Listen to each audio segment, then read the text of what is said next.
Hello नमस्कार। Rura biology classes में आपका स्वागत है। आज जो हमारा टॉपिक होगा, अगला टॉपिक वह होगा कक्षा 10 विज्ञान में से जो उसका थर्ड पार्ट है, जिसका नाम है विषय जीव विज्ञान। तो जीव विज्ञान में से कल आपको बताया गया होगा शायद, उसी टॉपिक के आगे आज हम बात करते हैं। देखिए बच्चों, जीव विज्ञान के बारे में आप लोग जानते होंगे कि हमारा एक ऐसा विज्ञान जिस विज्ञान के माध्यम से हम जीवों के शारीरिक संरचना व क्रियाकलाप के बारे में अध्ययन करते हैं, ऐसे विज्ञान को हम जीव विज्ञान कहते हैं। और जो आपकी साइंस है, विज्ञान है, वह 3 भागों में बांटी गई है। पहला है भौतिक विज्ञान यानी फिजिक्स, दूसरा है रसायन विज्ञान यानी केमिस्ट्री, तीसरा है आपका जीव विज्ञान यानी बायोलॉजी। तो उसमें से आपको जो बायोलॉजी वाला पार्ट है उसमें हम डिस्कस करने जा रहे हैं कि पहला अध्याय है कक्षा 10 का जैव प्रक्रम। देखिए, जैव प्रक्रम यानी जीवों की क्रियाएं। जो ये इंपॉर्टेंट लेसन है, इसी लेसन से बोर्ड में ढेर सारे प्रश्न पूछे जाते हैं। तो उसका हम देखो जानकारी प्राप्त करें उसके बारे में कि हमारा जैव प्रक्रम क्या है और इस किस प्रकार से कार्य करता है हमारी जीवों की क्रिया।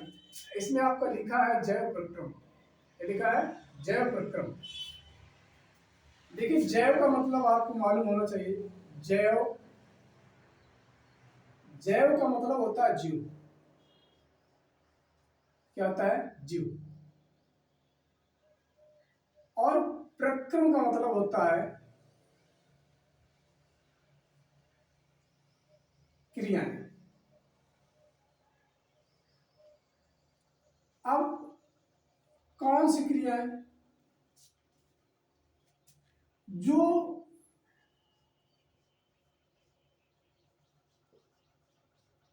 चरणबद्ध हो? किस प्रकार से हो? चरणबद्ध, यानी एक क्रिया दूसरी क्रिया, दूसरी से तीसरी क्रिया, यानी ये चरण तरीके से निरंतर चलती रहे। और किस प्रकार से चलती रहे? एक ही समय पर क्रिया होती रहे। तो ऐसी क्रियाओं को जैव प्रक्रम कहते हैं। अब इसकी परिभाषा लिखते हैं। क्या? जीव। देखिए, जीव को एक हम देखें, जीव को इंग्लिश में बोलते हैं बायो।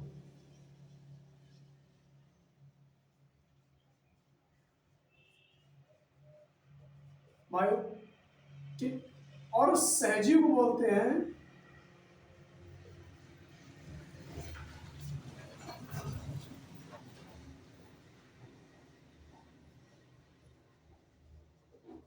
लिविंग ऑर्गेनिज्म, है ना। सजीव को बोलते हैं लिविंग ऑर्गेनिज्म। तो अब इनकी क्रियाएं क्या हुई? तो क्रियाएं सजीव कौन कौन सी क्रिया करते हैं? आप बताइए, सजीव कौन कौन सी क्रिया करते हैं? नहीं मालूम? देखिए, जैसे नंबर 1, सजीव वृद्धि करते हैं, सजीव श्वसन करते हैं,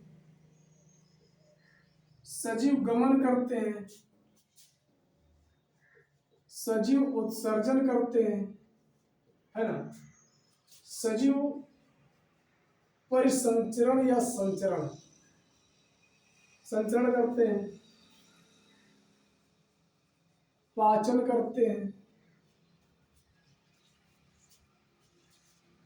ठीक है, पोषण यानी ग्रोथ, रेस्पिरेशन और मूवमेंटिंग, एक्सक्रीशन, सर्कुलेशन, डाइजेशन और न्यूट्रिशन। ये सभी क्रियाएं किसमें होती हैं?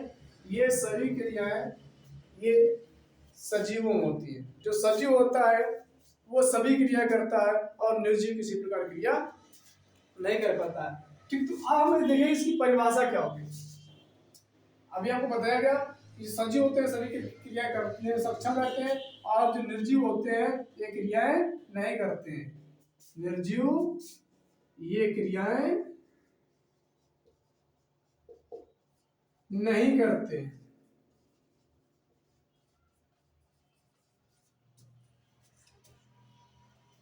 अब परिभाषा क्या होगी इसकी, जैव प्रक्रम की? जब बच्चे नोट करना चाहते हैं जल्दी से नोट करें। हो गया नोट? साथ में लिख रहे थे क्या?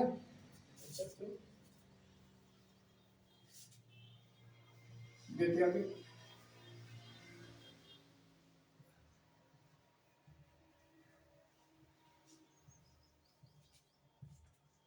परिभाषा में लिखेंगे जैव प्रक्रम की, तो लिखेंगे वे क्रियाएं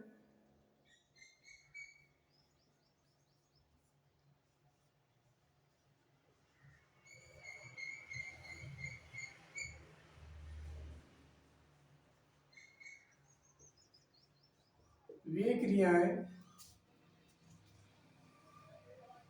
जब किसी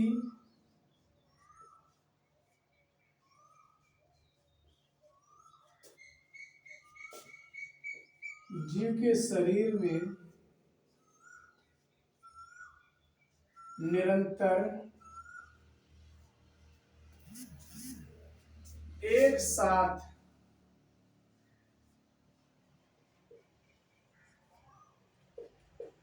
समान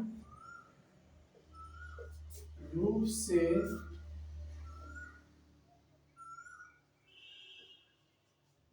कार्य करते हैं, तो ऐसी क्रियाओं को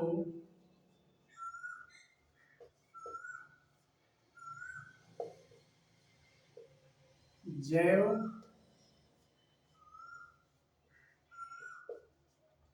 प्रक्रम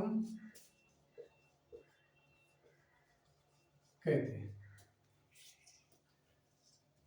वे क्रियाएं जो एक साथ एक समान रूप से कार्य करती है, एक साथ मतलब एक ही टाइम पर सभी क्रियाओं। जैसे मान लीजिए सपोज दैट आप यहाँ पर इस समय बैठे, आप इस समय यहाँ पर बैठे, तो आपके अंदर श्वसन हो रहा है, परिसंचरण हो रहा है, जनन हो रहा है, वृद्धि हो रहा है और पाचन हो रहा है। ढेर सारी जितनी आपकी जैविक क्रिया है वे सभी क्रियाएं एक साथ समान रूप से कार्य कर रही है। इस प्रकार इस टाइम आप यहाँ पर बैठे हैं तो आपके अंदर सभी क्रियाएं एक साथ एक समान रूप से कार्य कर रही हैं, तो ऐसी क्रियाओं को हम जैव प्रक्रम कहते हैं। क्या कहते हैं? जैव प्रक्रम कहते हैं। अब देखिए, अब जैव प्रक्रम में भाग लेने वाली क्रिया है, क्या लिखेंगे आपको लोग? जैव प्रक्रम में भाग लेने वाली क्रियाएं। अब कौन कौन सी क्रियाएं जैव प्रक्रम में भाग लेती हैं? जैसे यहां पर लिखेंगे, जैसे पीछे आपको बताया गया श्वसन,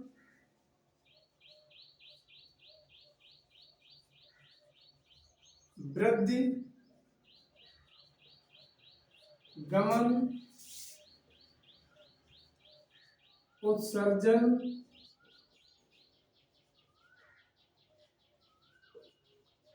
परिसंचरण,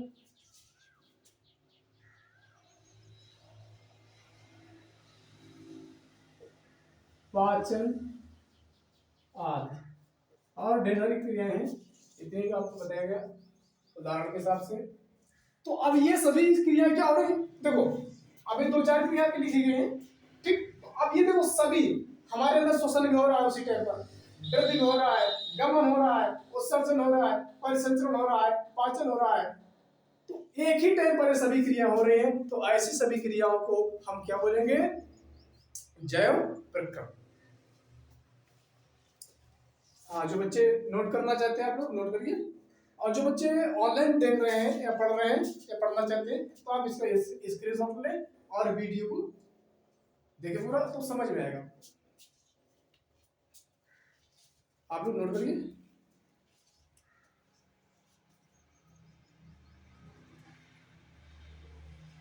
चलो, अब इसमें से हम एक किसी टॉपिक को पॉइंट को लेते हैं, उसकी परिभाषा बताते हैं आपको, ठीक, और उसके बाद उसमें भाग लेने वाले अंगों के नाम बताए जाएंगे।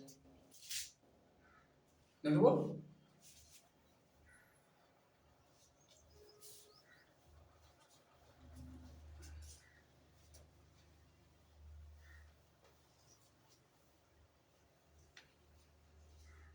देखिए, जैसे हमने पहला कोई कोई पॉइंट ले सकते हो, मैंने ले लिया आपका उत्सर्जन।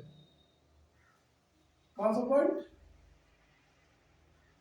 उत्सर्जन यानी एक्सक्रीशन। तो उत्सर्जन किसे कहते हैं, इसकी परिभाषा क्या होगी? उत्सर्जन की परिभाषा क्या होगी, कौन बताएगा? किसी ने मालूम? आपको मालूम?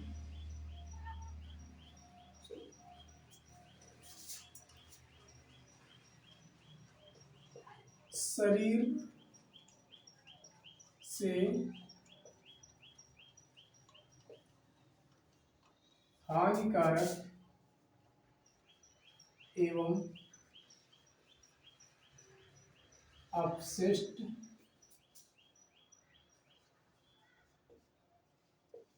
पदार्थों को बाहर निकालने की क्रिया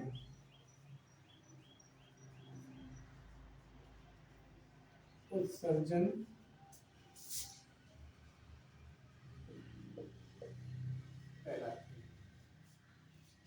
क्या कहलाती है?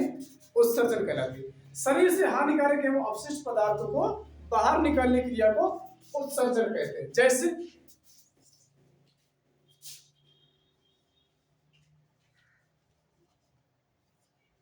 लिखेंगे मल मूत्र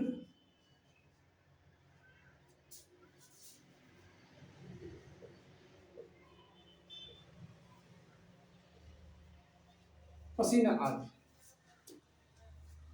क्या है? मल मूत्र पसीना। अभी क्या करते हैं, अब इनको सभी जो जितना भी आपका मैमिलियास क्लास में जीव आता है वो सभी क्या करता है? एक्सक्रीशन करता है, उत्सर्जन करता है। किसका? मल मूत्र पसीना का। अधिक इसमें हम लोग एक शब्द है हानिकारक और दूसरा शब्द है अपशिष्ट। तो हानिकारक क्या है?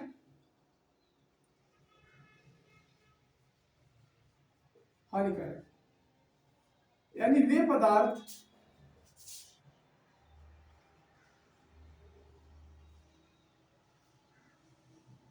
जो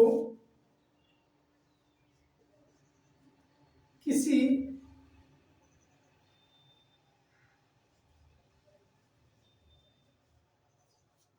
प्रकार से ग्रसित कर रहे हैं, ठीक, तो ऐसे पदार्थों को हानिकारक पदार्थ कहते हैं या अपशिष्ट पदार्थ कहते हैं या अपशिष्ट पदार्थ कहते हैं। यानी जो कैसे हो? हार्मफुल यानी हानिकारक हो, अपशिष्ट पदार्थ होते। अब देखिए, जो हानिकारक होगा वही तो अपशिष्ट होगा भाई। जैसे मान लो आपने कोई दूषित वस्तु पदार्थ ग्रहण कर लिया, तो अब दूषित यानी वो कैसा? अपशिष्ट है। अब वो अपशिष्ट हुआ तो वो क्या करे, हमारे शरीर को किसी न किसी प्रकार से हानि पहुंचाएगा। तो इसी वजह से इसको बोला गया अपशिष्ट पदार्थ।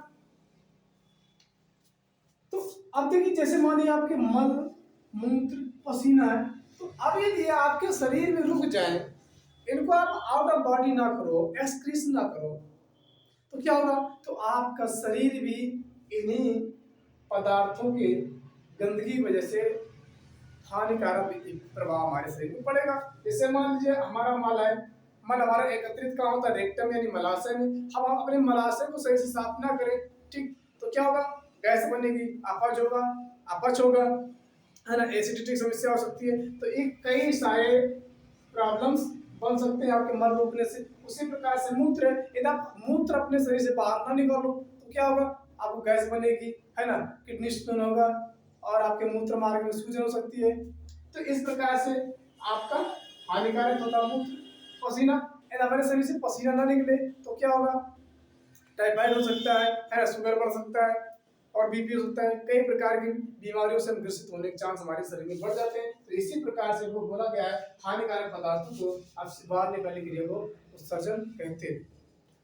बच्चों, आज का टॉपिक यही पर समाप्त होता है। अगली क्लास में आपको बताया जाएगा excretion organs in human body, यानी जो हमारे मानव शरीर के उत्सर्जन अंग है उनको क्या नाम है, कौन सा अंग किस प्रकार से कार्य करता है।